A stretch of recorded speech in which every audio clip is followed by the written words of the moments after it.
Vamos lá, iniciando então a gravação do nosso estudo. Nós estamos estudando o livro A Gênese, de Allan Kardec. Estamos entrando no capítulo 8. Vamos fazer a leitura do item 1 ali, Teoria da Projeção. Teoria sobre a formação da Terra. Eu vou iniciar a leitura aqui então, e aí depois a gente vai batendo um papo, tá? Teoria da Projeção. De todas as teorias relativas à origem da Terra, a que alcançou mais credibilidade nesses últimos tempos foi a de Buffon. Seja pela posição que ele desfrutava no mundo científico, seja porque nada mais se sabia além do que ele disse naquela época. Vendo que todos os planetas se movem na mesma direção, do Ocidente para o Oriente, e no mesmo plano, percorrendo órbitas cuja inclinação não passa de 7,5 graus, Buffon concluiu dessa uniformidade que eles devem ter sido postos em movimento pela mesma causa. Em sua opinião, sendo o Sol uma massa incandescente em fusão, um cometa se teria chocado com ele e, raspando-lhe a superfície, destacou uma porção que, projetada no espaço, pela violência do choque, se dividiu em vários fragmentos. Esses fragmentos formaram os planetas que continuaram a mover-se circularmente pela combinação das forças centrífuga e centrípeta, no sentido dado pela direção do choque primitivo, isto é, no plano da eclíptica. Os planetas seriam, assim, partes da substância incandescente do Sol e, por conseguinte, também teriam sido incandescentes em sua origem. Levaram para se resfriar e consolidar um tempo proporcional aos seus volumes. Permitiu, a vida apareceu na sua superfície. Em virtude da diminuição gradual do calor central,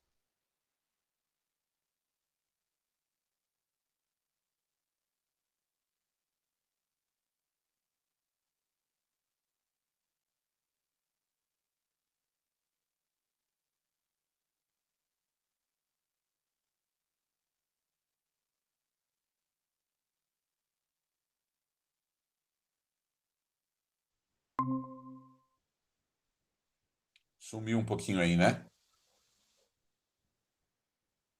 Sumiu o som, né? Mas voltou agora, né? Sim.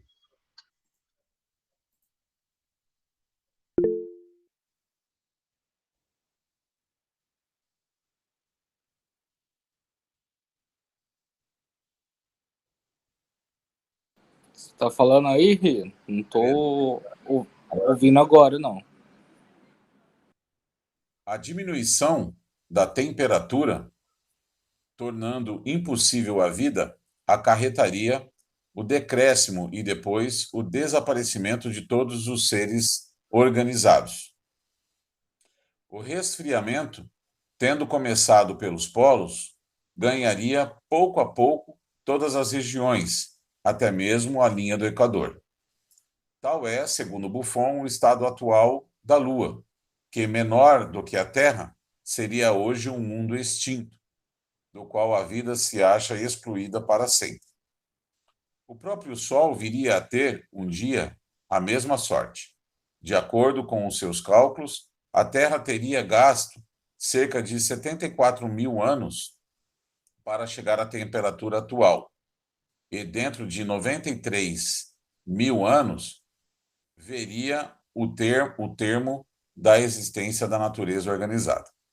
A teoria de Buffon, contraditada pelas novas descobertas da ciência, está hoje completamente abandonada pelas seguintes razões. Primeiro, durante muito tempo acreditou-se que os cometas eram corpos sólidos, cujo encontro com um planeta podia ocasionar a destruição deste. Nessa hipótese, a suposição de Buffon nada tinha de improvável. Sabe-se agora, porém, que os cometas são formados de uma matéria gasosa, que, embora condensada, é bastante rarefeita, para que se possa perceber estrelas de grandeza média através de seus núcleos. Nesse estado, oferecendo menos resistência que o Sol, é impossível que um choque violento com este eles sejam capazes de arremessar ao longe qualquer porção da massa solar. Segundo, a natureza incandescente do Sol é também uma hipótese que nada, até o presente, confirma e que as observações, ao contrário, parecem desmentir, se bem ainda não haja certeza quanto à sua natureza. Os poderosos meios de observação de que hoje dispõe a ciência têm permitido que ele seja melhor estudado. Hoje a ciência admite, de modo geral, que o Sol é um globo composto de matéria sólida, cercada de uma atmosfera luminosa ou fotosfera, que não se acha em contato com a sua superfície. Terceiro, ao tempo de Buffon, somente se conheciam os 6 planetas de que os antigos eram conhecedores: Mercúrio, Vênus, Terra e Marte, Júpiter e Saturno. Descobriram-se depois outros em grande número, 3 dos quais, principalmente Juno, Ceres e Palas, têm suas órbitas inclinadas 13, 10 e 34 graus, o que não concorda com a hipótese de um movimento único de projeção. Após a descoberta da lei da diminuição do calor por Fourier, conheceram-se completamente errôneos os cálculos de Buffon sobre o resfriamento da Terra. Na verdade, o nosso planeta não precisou de 74 mil anos para chegar à sua temperatura atual, mas de milhões de anos. Buffon só levou em conta o calor central da Terra, sem considerar os dos raios solares. Ora, é sabido hoje, mediante dados científicos de rigorosa precisão, baseados na experiência, que, em virtude da espessura da crosta terrestre, o calor interno do globo não contribui há muito tempo, senão em parcela insignificante, para a temperatura da superfície exterior. As variações que essa temperatura sofre são periódicas e devido à ação preponderante do calor solar. Sendo permanente o efeito dessa causa, enquanto o calor central é nulo ou quase nulo, a diminuição deste não pode trazer à superfície da Terra sensíveis modificações.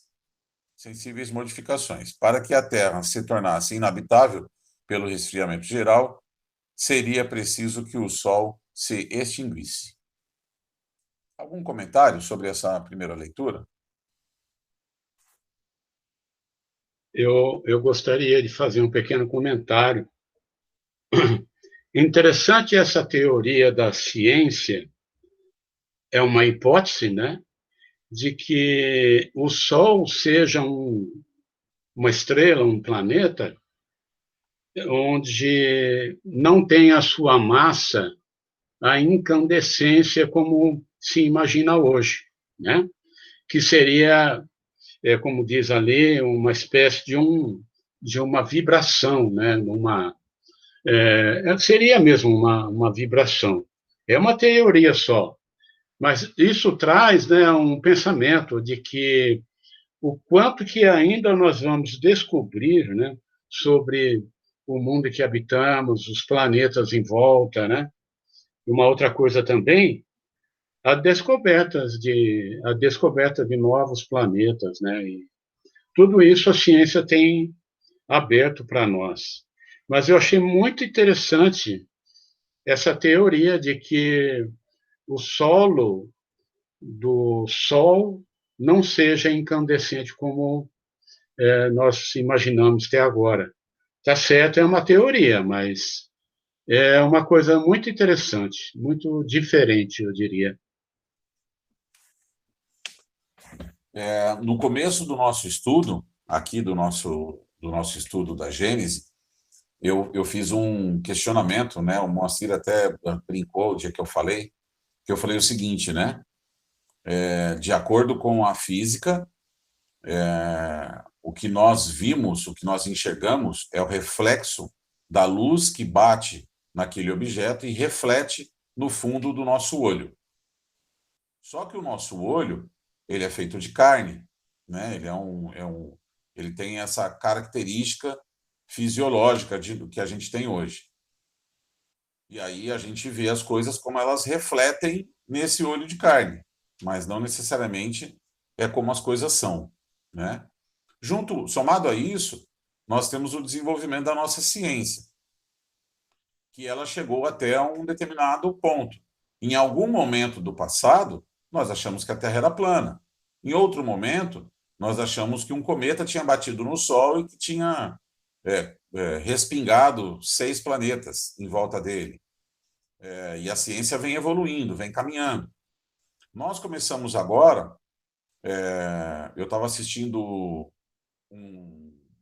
uma série que tem no Netflix que fala A Vida Após a Morte. E aí eles estão falando sobre o estudo, sobre a dedicação da ciência, né? E eles falam, inclusive, de algumas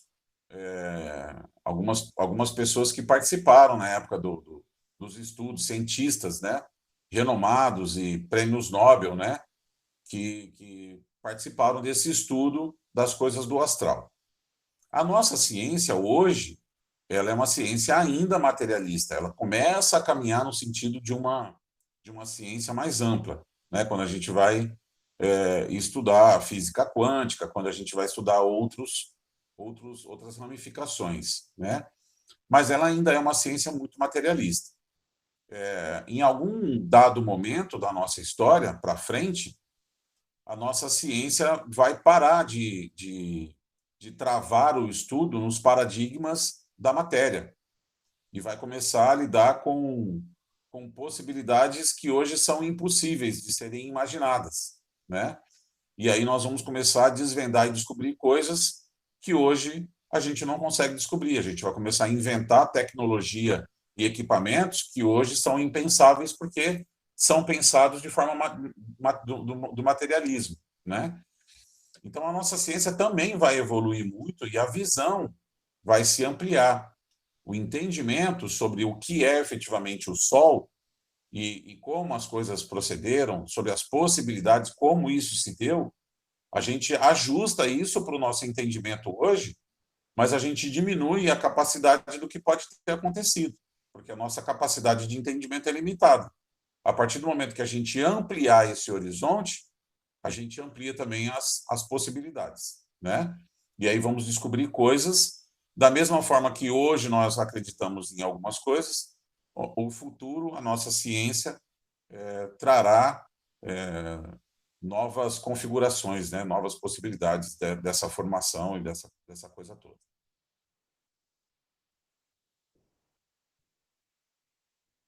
Mais algum comentário?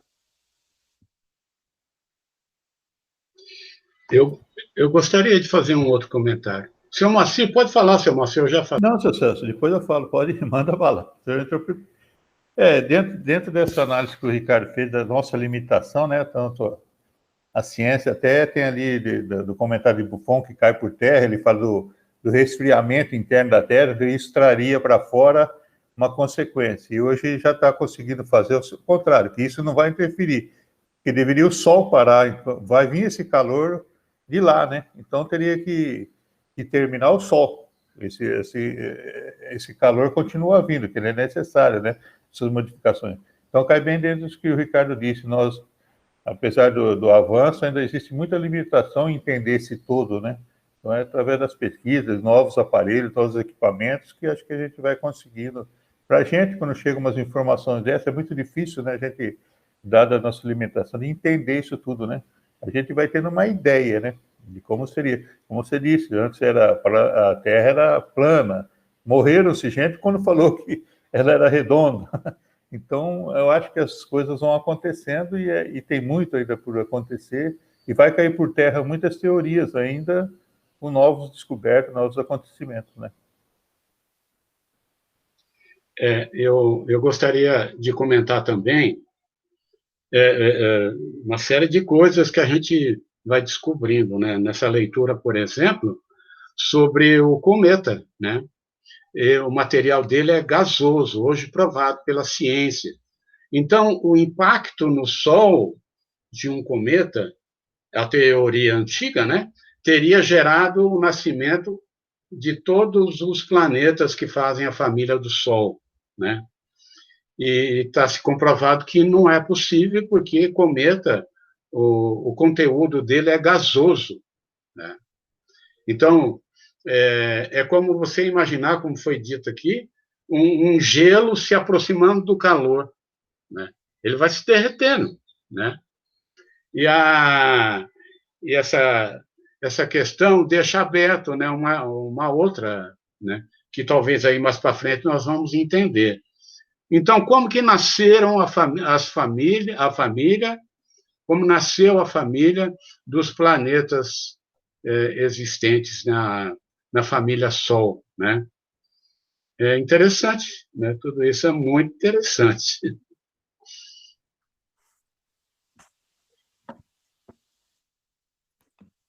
Vamos lá, vou prosseguir aqui na leitura, tá? Aí nós temos o segundo item, que é teoria da condensação. Ricardo, Diga. não seria interessante ler as notas? Elas começam, deixa eu só ver aqui, no 92. Ver se tem alguma nota de Kardec aqui. Nota de Kardec, vou ler a 95 ali, tá? Eu acho que são mais as notas de Kardec, né? Porque o resto é mais explicação dos termos utilizados, né? A 95, ela tá aqui no item, no segundo item, né? Hoje a ciência admite, de modo geral, que o Sol é um globo composto de matéria sólida, cercada de atmosfera luminosa ou fotosfera, que não se acha em contato com a sua superfície.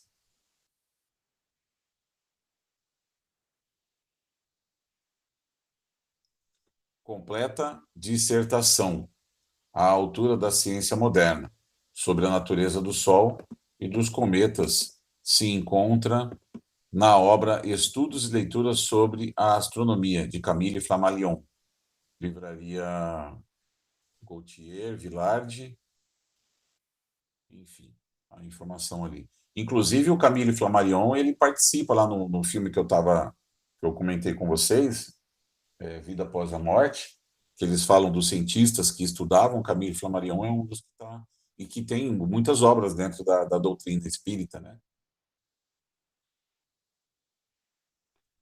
Nota 98. 98. Para que a Terra se tornasse inabitável, pelo resfriamento geral, seria preciso que o Sol se extinguisse, né?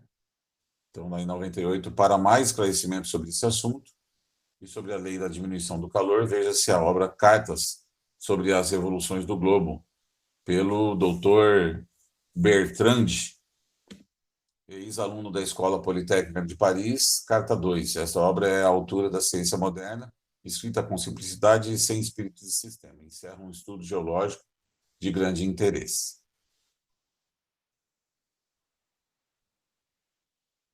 E aí nós entramos na teoria da condensação.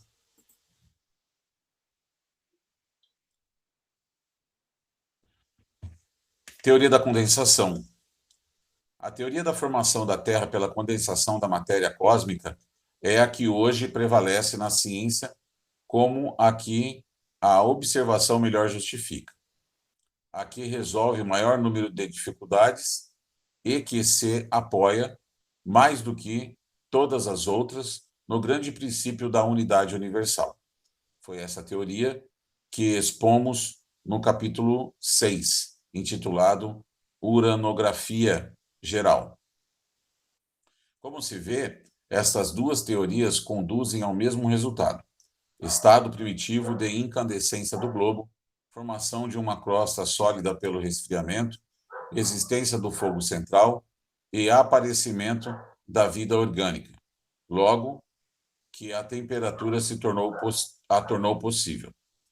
Diferem, todavia, em pontos essenciais e é provável que, se Buffon vivesse atualmente, por certo, adotaria outras ideias.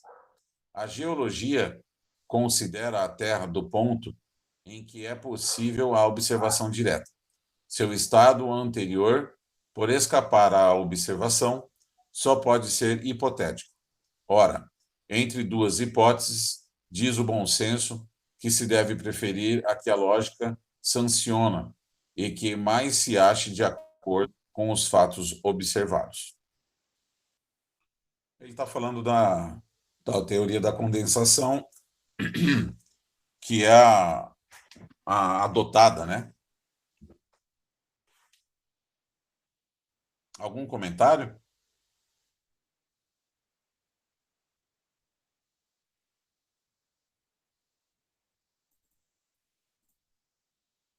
Vamos lá, teoria da incrustação.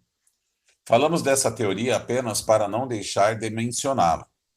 Embora nada tenha de científica, conseguiu, não obstante, certa repercussão dos últimos tempos e seduziu algumas pessoas. Acha-se resumida na carta seguinte: Deus, segundo a Bíblia, criou o mundo em 6 dias, 4.000 anos antes da era cristã. Esta tese é contestada pelos geólogos, firmados no estudo dos fósseis e dos milhares de caracteres incontestáveis de vetustez que fazem remontar a origem da Terra a milhões de anos. Entretanto, a Escritura disse a verdade e os geólogos também, e foi um simples camponês que os pôs de acordo, informando que o nosso planeta não é mais do que um planeta incrustativo, muito moderno, composto de materiais antiquíssimos. Após o arrebatamento do planeta desconhecido, que chegara à maturidade ou de harmonia com o que existiu no lugar que hoje ocupamos, a alma da Terra recebeu ordem de reunir seus satélites para formar nosso globo atual, segundo as regras do progresso, em tudo e por tudo. Somente 4 desses astros concordaram com a associação que lhes era proposta. Apenas a Lua persistiu na sua autonomia, visto que também os globos têm o seu livre-arbítrio. Para proceder a essa fusão, a alma da Terra dirigiu aos satélites um raio magnético, que pôs em estado cataléptico todo o mobiliário vegetal, animal e hominal que eles possuíam e que trouxeram para a comunidade. A operação teve por únicas testemunhas a alma da Terra e os grandes mensageiros celestes que a ajudaram nessa grande obra, abrindo grandes globos para lhe dar entranhas comuns.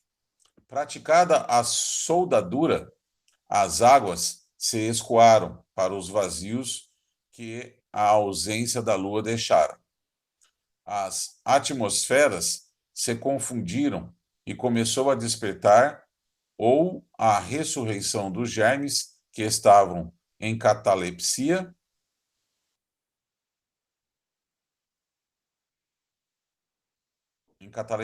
O homem foi o último a ser tirado do estado de hipnotismo e se viu cercado da luxuriante vegetação do paraíso terrestre e dos animais que pastavam em paz ao seu derredor.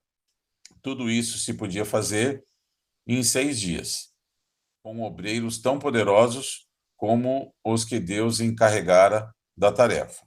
O planeta Ásia trouxe a raça amarela, a descivilização mais antiga. O África, a raça negra. O Europa, a raça branca. O América, a raça vermelha. Assim, certos animais de que apenas os despojos são encontrados nunca teriam vivido na Terra atual, mas teria sido transportado de outros mundos extintos pela velhice. Os fósseis, que se encontram em climas sob os quais não teriam podido existir neste mundo, viviam sem dúvida em zonas muito diferentes nos globos onde nasceram. Na Terra, tais despojos se encontram nos polos, ao passo que os animais viviam no equador dos globos a que pertenciam. Essa teoria tem contra si os dados mais positivos da ciência experimental. Além de deixar intacta a própria questão de que ela pretende resolver a questão de origem, diz, é certo, como a Terra se teria formado, mas não diz como se formaram os 4 mundos que se reuniram para constituí-la. Se as coisas se houvessem passado assim, como se explicaria a inexistência absoluta de quaisquer vestígios daquelas imensas soldaduras, não obstante terem ido até as entranhas do globo? Cada um daqueles mundos, o Ásia, o África, o Europa e o América, que se pretende haverem trazidos os materiais que lhe eram próprios, teriam uma geologia particular, diferente da dos demais, o que não é exato. Ao contrário, vê-se, primeiramente, que o núcleo granítico é uniforme, de composição homogênea em todas as partes do globo, sem solução de continuidade. Depois, as camadas geológicas se apresentam com a mesma formação, idênticas quanto à constituição, superpostas em toda parte, na mesma ordem, contínuas, sem interrupção, de um lado a outro dos mares da Europa, a Ásia, a África, a América e reciprocamente. Essas camadas, que dão testemunho das transformações do globo, atestam que tais transformações se operaram em toda a sua superfície e não apenas numa porção desta. Mostram os períodos de aparecimento, existência e desaparecimento das mesmas espécies animais e vegetais nas diferentes partes do mundo. Mostram a fauna e a flora desses períodos recuados a marcharem simultaneamente por toda parte, sob a influência de uma temperatura uniforme, e a mudar de caráter por toda a parte à medida que a temperatura se modifica. Semelhante estado de coisas não se concilia com a formação da Terra pela associação de muitos mundos diferentes. Além disso, é de perguntar-se o que teria sido feito do mar que ocupa o vazio deixado pela Lua, se esta não se houvesse recusado a reunir-se às suas irmãs. O que aconteceria à Terra atual se um dia a Lua tivesse a veleidade de vir tomar o seu lugar, expulsando deste o mar? Esse sistema seduziu algumas pessoas porque parecia explicar a presença das diferentes raças dos homens na Terra e a localização delas. Mas, considerando-se que essas raças puderam proliferar em mundos distintos, por que não seriam capazes de desenvolver-se em pontos diversos do mesmo globo? É querer resolver uma dificuldade por meio de outra dificuldade maior. Efetivamente, quaisquer que fossem a rapidez e a destreza com que a operação se praticasse, aquela junção não teria podido realizar sem violentos abalos. Quanto mais rápida ela fosse, tanto mais desastrosos haviam de ser os cataclismos. Parece, pois, impossível que seres simplesmente mergulhados em sono cataléptico hajam podido resistir-lhes, para em seguida despertarem tranquilamente. Se fosse apenas germes, em que constituiriam? como é que seres inteiramente formados se reduziriam ao estado de germes? Restaria sempre a questão de saber como esses germes novamente se desenvolveram. Ainda aí teríamos a Terra a formar-se por processo miraculoso, processo, porém, menos poético e menos grandioso do que a Gênese bíblica, ao passo que as leis naturais dão, da sua formação, uma explicação muito mais completa e, sobretudo, muito mais racional, deduzida da observação. Vou fazer a leitura só aqui dos... Nota de Allan Kardec. Quando tal sistema se liga a toda uma cosmogonia, é de perguntar-se sobre que base racional pode o resto assentar. A concordância que, por meio desse sistema, se pretende estabelecer entre a Gênese bíblica e a ciência é inteiramente ilusória, pois que a própria ciência o contradiz. O autor da carta acima, homem de grande saber, seduzido um instante por essa teoria, logo lhe descobriu os lados vulneráveis e não tardou a combatê-la com as armas da ciência. Comentários? Falar um pouquinho, Ricardo. A questão da importância, né, que a gente vê num livro lá da década de 1860, né, de que o Espiritismo prega até hoje, né, do método científico, né, porque cada teoria teve uma coisa ali, né, não dá para dizer que mesmo que não tem método científico, não tem coisas que podem ser acertadas, né, mas como é necessário a gente estar sempre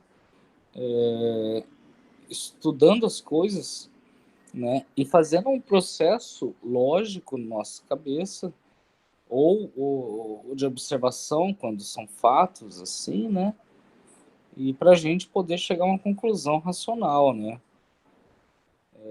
Você vê, tem uma teoria, né, no livro Exilados de Capela, que realmente fala, inclusive, da formação do homem aqui na Terra, né, que eles eram um planeta primitivo e haverá de regeneração, alguma coisa assim, e que os que não estavam preparados, mas eram bem mais evoluídos, que o nosso planeta realmente era primitivo, né,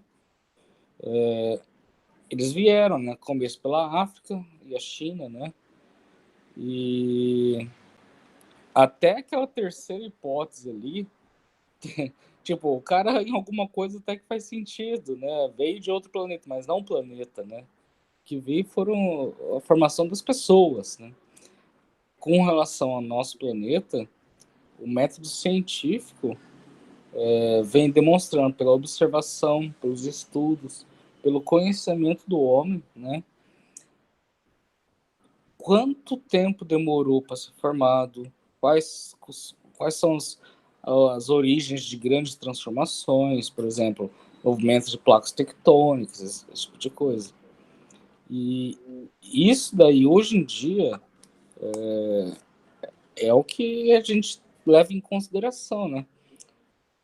Depois desse livro, uns 60, 70 anos depois, sei lá, veio a teoria do Big Bang, que é a mais aceita hoje em dia. Então, conforme a ciência vai evoluindo, a gente tem que fazer o método científico e ir nos integrando para descobrir as raízes da formação do nosso planeta. Então, é isso. Valeu. Eu gostaria de fazer um pequeno comentário. É muito bacana a colocação de Kardec, né? Porque ele fala do planeta, a teoria, né? O planeta Ásia, o planeta África, o planeta América e o planeta Europa. Então, se a gente imaginar, você vai cortar uma laranja em 4, né? Você corta a laranja em 4. Então, é como você imaginar que cada parte dessa laranja é um planeta, que vai ser soldado aos outros três para formar o planeta Terra. Aí Kardec põe assim, claro que nessa soldadura ficou vestígios, deveria, né? Ficar vestígios muito grandes dessa soldadura. E os habitantes desses pequenos pedaços do planeta? Então, quer dizer que o planeta Ásia veio de um outro lugar para se juntar aos outros três, né? E trouxe a família dele, né? Então, isso é uma simbologia, né? É uma teoria que a ciência hoje não tem como afirmar, nem confirmar nada. Porque nessa soldadura dessas quatro partes, pela violência da soldadura, não teria sobrado vida nenhuma. E é uma teoria, claro, própria da época, né? Mas que hoje a gente sabe que não é possível, né? Eu fico observando e admirando a beleza desse processo de aprendizado nosso, sabe? Porque essa pessoa que levantou essa teoria, lógico que ela caiu por terra, mas se a gente fizer, né, a comparação com o que o Daniel trouxe para nós, que é do livro Exilados de Capela, né, nós vamos ter ali realmente, né, essa população que foi dividida, né, as várias raças, né, que fizeram parte da formação. E vai saber se essa pessoa, né, esse cara, na época, recebeu uma inspiração, mas não soube muito bem identificar, entender e trazer isso para o papel. Na verdade, ele não estava falando da formação física da Terra, mas da formação espiritual, né? Dos exilados que vieram, cada tribo, vamos dizer assim, de Capela veio compor uma tribo aqui no nosso planeta. Né? E isso é explicado para nós hoje, a gente já tem, né, essa explicação. Então, a beleza desse aprendizado, né? Quer dizer, naquela época, possivelmente, essa pessoa não tinha esse entendimento, né? Não tinha como ter esse entendimento. A teoria dele não vale para a ciência, que também não vale muito para o espiritual, mas ela está muito mais próxima daquilo que nós conhecemos como a formação da Terra no aspecto dos espíritos que para cá foram trazidos. Né? Tem uma similaridade ali. Mas é muito bonito esse processo de aprendizado, quer dizer, lá no passado não era possível alegar isso. Hoje, através das psicografias, nós conhecemos a história de Capela. E assim vamos conhecendo novas coisas, né? Esse nosso processo de evolução. As coisas vão sendo dadas para nós de acordo com o nosso tempo e com a nossa capacidade de entendimento. Então, pouco a pouco, a gente vai melhorando, vai evoluindo intelectualmente, vai aprendendo mais coisas, vão dando mais coisas para a gente, vão alimentando mais a gente, e essa ciranda vai funcionando. Né? Uma outra coisa que dá para a gente viajar aí são coisas muito interessantes e necessárias, né? Alguém começou a fazer o arado ali, a mexer, mas aí me leva a uma outra coisa, essa promessa de Jesus, né, do Consolador prometido, o espiritual, né? E vem nos, ao pouco, esclarecer, trazer todas essas orientações espirituais. Como você disse ali atrás, a ciência ela busca muito no material. Quando se difundir, ou se ela partir, chegar a esse conhecimento espiritual, que é o que está chegando para nós, né, essas revelações espirituais, eu acho que o campo vai se abrir de uma forma muito grandiosa, né? Nesse comentário que o Daniel fez, o Ri também, eu quero trazer assim a importância do livro A Caminho da Luz, psicografado pelo Chico, de Emmanuel, porque ali conta toda a formação da Terra, contado pelo Espírito Emmanuel, né? E é um livro interessante, né, a ser lido, né? Então, até a gente pode postar depois aí no grupo o PDF desse livro, A Caminho da Luz, né? Eu baixo aqui e coloco, pessoal.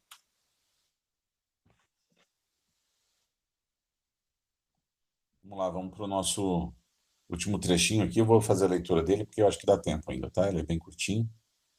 Faz parte, eu acho que ainda da parte de cima ali. Alma da Terra. Item 7. A alma da Terra desempenhou papel primordial na teoria da incrustação, que é essa teoria da formação de vários planetas que vieram se juntar e formar a Terra, né? Que já caiu por terra. Vejamos se essa ideia tem melhor fundamento. A ideia específica da alma da Terra. O desenvolvimento orgânico está sempre em relação com o desenvolvimento do princípio espiritual. O organismo se completa à medida que se multiplicam as faculdades da alma. A escala orgânica acompanha constantemente em todos os seres a progressão da inteligência, desde o pólipo até o homem. E nem podia ser de outro modo, visto que a alma precisa de um instrumento apropriado à importância das funções que lhe cabe desempenhar. De que serviria à ostra possuir a inteligência do macaco, sem os órgãos necessários à sua manifestação? Se, portanto, a Terra fosse um ser animado, servindo de corpo a uma alma especial, essa alma, por efeito mesmo de sua constituição, teria de ser ainda mais rudimentar do que a do pólipo, já que a Terra não tem sequer a vitalidade da planta, ao passo que, pelo papel que atribuíram a essa alma, fizeram dela um ser dotado de razão e do mais completo livre-arbítrio, um espírito superior, em suma, o que não é racional, porque espírito algum se achou menos bem aquinhoado, nem mais aprisionado. Ampliada nesse sentido, a ideia da alma da Terra deve então ser arrolada entre as concepções sistemáticas e quiméricas. Por alma da Terra pode-se entender mais racionalmente a coletividade dos espíritos encarnados da elaboração e da encarregados da elaboração e da direção de seus elementos constitutivos, o que já supõe certo grau de desenvolvimento intelectual. Ou melhor ainda, a alma da Terra é o espírito a quem está confiada a alta direção dos destinos morais e do progresso de seus habitantes, missão que não pode ser confiada senão a um ser eminentemente superior em saber e em sabedoria. Em tal caso, esse espírito não é, propriamente falando, a alma da Terra, porquanto não se haja encarnado nela, nem subordinado ao seu estado material. É um chefe preposto ao seu governo, como um general é um elemento mais indicado para o comando de um exército.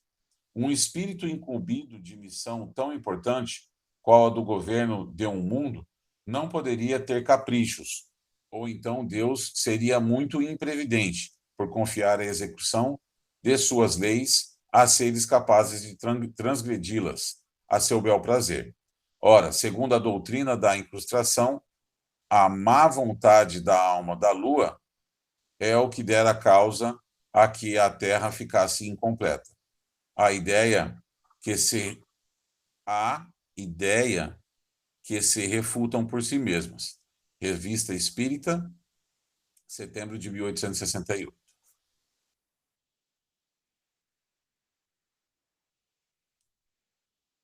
Hoje já é de conhecimento, né, que existe um espírito responsável pelo nosso planeta, né?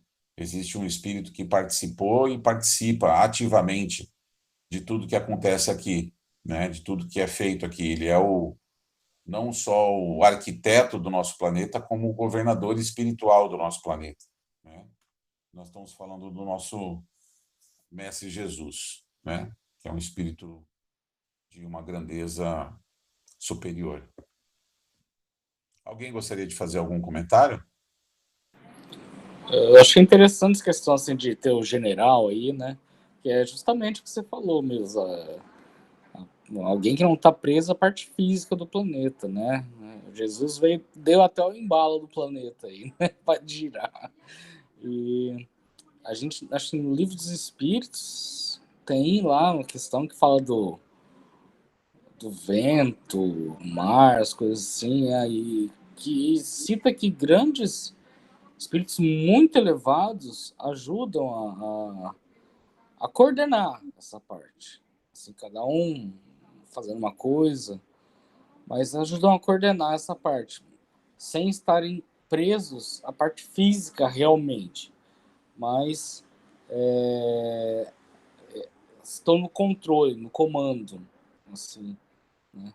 Isso, quando eu li a primeira vez, achei estranho até, mas que a parte física não adianta sem a parte espiritual. A gente vê isso no nosso corpo e a gente vê isso até no nosso planeta. Quando eu li isso, eu entendi dessa forma, né? Que tem grandes espíritos que são comandantes, generais, uma coisa assim, né? De altíssima elevação, assim, que orienta situações no planeta, né? Então, isso tem tudo a ver aí com a gente, né? Porque afeta todos nós, nossa evolução, o que vai mudar, o que não vai, né? E são espíritos de bilhões de anos aí, né? Então, só isso, só lembrei dessa parte aí, valeu.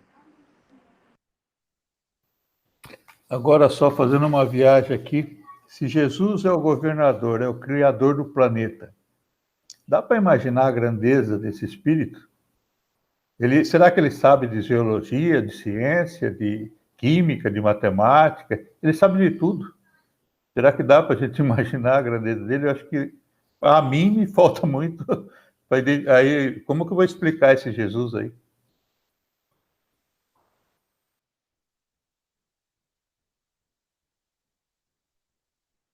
É isso aí, turma. Mais algum comentário?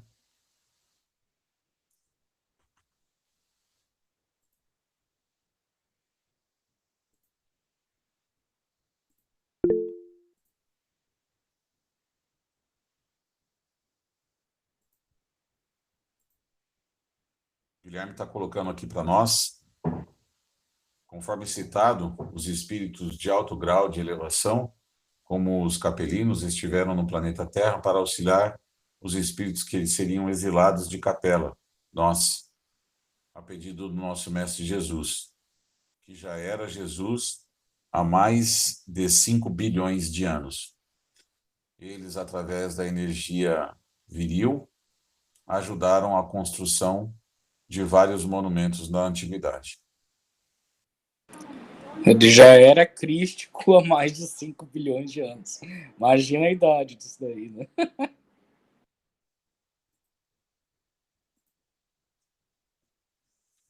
Piorou, Moacir? Eu tenho um livro que foi colocado no grupo lá, que foi Exilados por Amor, né, que fala justamente de um espírito de Capela que vem aqui e vai contando que, inclusive, fala que é José de Arimateia, né, no livro ele fala. Eu achei interessante quando foi para vir esses espíritos lá para cá, que Jesus chega com o governador de Capela e tem uma reunião com ele, e na hora que esses espíritos vão ser trazidos para cá, ele faz a promessa: eu estarei com vocês e lá, e foi justamente essa passagem de Cristo aqui, né? Todo esse cuidado daqueles espíritos que ele vem, já de lá, ele tomando esse cuidado, e foi há 3.000 anos antes dele vir, e mostrando toda aquela... O espírito vem numa situação, ele está lá numa situação de exilados lá, como um espírito endividado, e ele vem para cá no meio do primitivo, esse sofrimento que ele vai passar para o burilamento, né? Mas Jesus sempre presente: eu estarei com vocês, e ele veio e cumpre toda aquela promessa e faz o trabalho. Então, é muito grande essa engenharia. Ela foge. E tudo é planejado, nada é por acaso. Aí a gente vai entendendo esse não acaso, né? Tudo, Jesus está presente em tudo, gente. Tá ali com a gente, em detalhes. Então é grandioso. Esse livro em si, para mim, a gente aqui, é o que mais está dando, porque ele vai dando uma ideia da grandiosidade, né? Do que tem. E a gente tem que ser por aí mesmo. Então Jesus participa em tudo. Aquela coisa que ele fala do pai que não cai uma árvore, uma folha da árvore, não cai dele também, ele não deixou ninguém. Quando ele fala, eu não deixarei um para trás, estarei convosco, ele está realmente, né? É muito grandioso isso daí. E funde a nossa cabeça. Funde mesmo. Vou fazer só um último comentário que meu, né? O último comentário meu aqui, que tava falando com a Priscila hoje de manhã, né? Que eu ia estudar isso daqui e tal, né? Daí ela começou a conversar, falou assim, olha, e se tão certo no que está acontecendo no planeta agora, a gente está recebendo de novo pessoas que vieram para nos ajudar, né? Porque são melhores do que nós, mas também não podem ir para outro lugar ainda. Eles vieram para nos ajudar. A gente está vendo os filhos como estão vindo aí, as pessoas com um dom enorme, sabe? Uma coisa super grande, eu vejo bastante. Falam de índigos, cristal, falam um monte de coisa. Tá vindo muita gente para ajudar a gente a fazer essa transição aí. E daí, dependendo, a gente. Daqui um dia, daqui uns milhões de anos, aí, milhares de anos, vão escrever um livro assim, Os Exilados da Terra, né? E, e a gente que tá lá, né? Vai saber. Valeu, é isso.